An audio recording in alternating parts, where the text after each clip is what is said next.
The Third Cralasian Order of Northern Katesh was once the largest nation on Oikia, a brutal dictatorship almost entirely dominating the furthest northern reaches of the planet.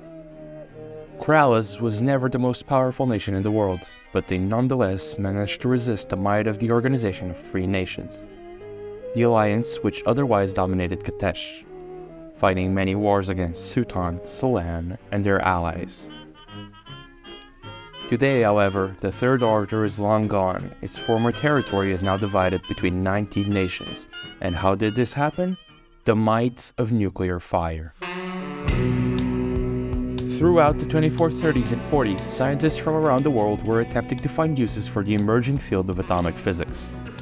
Once the idea of the atomic bomb was proposed, the governments of numerous nations began variably flooding the field with money, hoping to harness the hypothetical power of this weapon before their enemies could. The Holy Tempest Empire at Suton had the most advanced atomic weapons research, and with help with Solan, they hoped to use the weapons to finally win their ongoing war against Cralas. And so, on January 6, 2454, their programs yielded a horrifying fruit. As the first atom bomb was dropped into Cralas, and then another, and another. Over the coming weeks, 30 total nuclear bombs would fall across Cralas, eventually forcing the retreat of remaining Cralasian forces into the far north and east of Cralas, to attempt to make a final stand against OFN forces. Cyronia, having developed its own nuclear weapons by this time, began to fund and supply the remaining Cralasian forces, to tie up Suton and its allies, keeping the OFN militaries occupied fighting insurgencies instead of spreading the influence abroad. Starting in September 2459, Cyronia even supplied these fighters with covert Cyronian military forces to assist the Cralasians and 3 low-yield tactical nuclear bombs, which they employed against Sudanese military bases, amongst other troop concentrations. Sudanese forces replied in kind with nuclear weapons targeted at the Cralasian troop concentrations and staging areas. By early November 2459, the conflict had nearly escalated into an open nuclear war between the OFN and Cyronia. But, via brokering by the recently formed International Concord, an heroic effort by Cyronian and Sudanese diplomats, this outcome was avoided.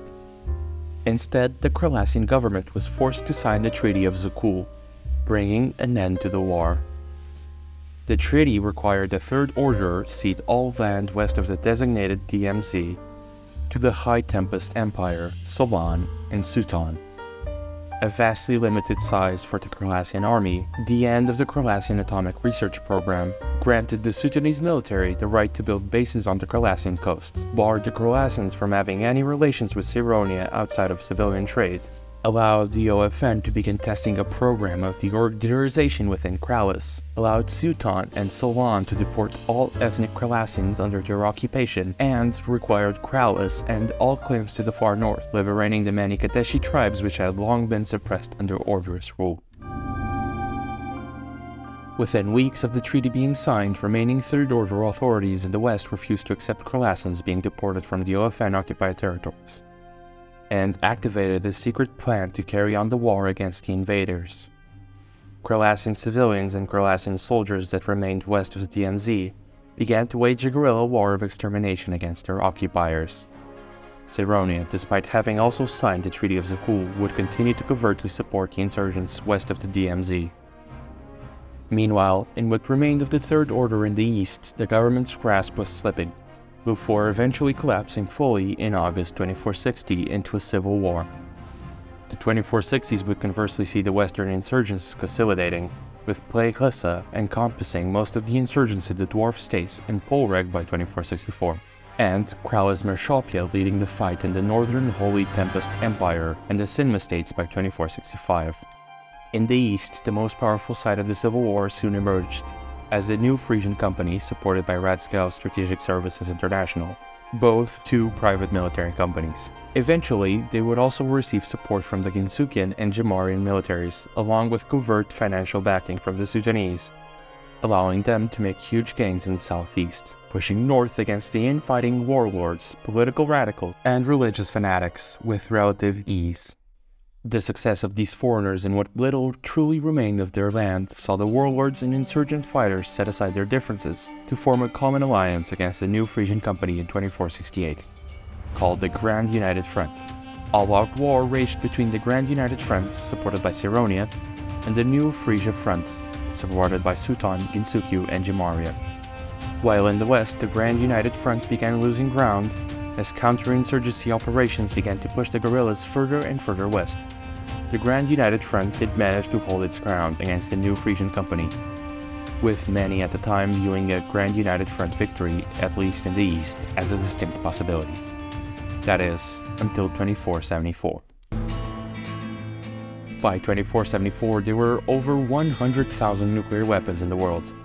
Mostly these were small-yield atomic bombs, with yields in the tens and sometimes hundreds of kiloton range. However, there were a few thousand newer, high-yield hydrogen bombs, each thousands of times more powerful than those used in 2454 and 59, capable of unleashing an explosive force equal to tens of millions of tons of TNT. Enough firepower to end civilization several times over. Divided between Gyuga, Suton, Solan, Cyronia, Azeri-Bordo, Fazar, the High Kingdoms of Alaxia, Nordleg, and Jimaria. Cyronia deploys 50 missiles tipped with 250 kiloton nuclear warheads to Cralas, shipping them over to the North Pole to avoid OFN detection and defenses as best as possible. They were claimed by High Marshal Tarasov to remain under Cyronian control, and were sent to deter further attacks by the RSSI and the new Frisian Company against the United Front. However, they would be forcibly seized by the Cralasian military, in order to be used as a weapon against their eternally hated enemies in Suton. Facing a losing war against the new Frisian Company, the Grand United Front needed a win to fortify faltering support among the various Cralasian groups. They hoped to secure this via strong-arming Suton into ceding back old Cralasian territory given up in the Treaty of Zakul, by using the threat of their newly acquired nuclear weapons. However, with negotiations following through September 15, 2474, all 50 nuclear missiles, plus 25 long-range conventional missiles, would be launched against major Sudanese cities within range. The response was a counter-strike of 730 total nuclear bombs and missiles from Suton, Solan, Cyronia, and Jimaria. These were overwhelmingly 250 to 500 kiloton atomic bombs, but also included 2 to 4 megaton hydrogen bombs. In total, over 7.5 million Sudanese and Cralasians were killed, and almost 6.5 million more injured. A few specially designed salted bombs would leave parts of Cralas irradiated for decades to come. But the radiation was far from the worst thing to come. Global temperatures fell by just over 1 degree on average for the next year. As ash and dust from the detonation of the bombs and subsequent burning of Cralas' forests and cities spread through the atmosphere, plus what remained of Cralasian infrastructure after the long wars, were all but annihilated. It cannot be said how many more died of radiation poisoning, famine, and disease as a result of these additional effects of the nuclear exchange, but estimates place it as low as only a couple million, to as high as 10 million, with most saying somewhere around 7 million more. It would later be revealed by surviving Cralasian government officials that Cyronian High Marshal Tarasov had allowed the nuclear bombs to be stolen, as part of a plot with the Grand United Front to deal a death blow to Suton. With Cyronian forces nuking Cralas in hopes of silencing the Cralasians from revealing their deal, and in hopes of polluting Sudanese rivers with the resulting nuclear fallout. This revelation would lead to the end of Tarasov's 41-year rule over Cyronia, and eventually Tarasov, along with many other members of the government and military, were convicted of treason, leading to Cyronia's reorganization into Horioxia under Mikhail Zaistov. Even despite this calamitous event, the Cralasian insurgency wasn't over, but it was seriously weakened.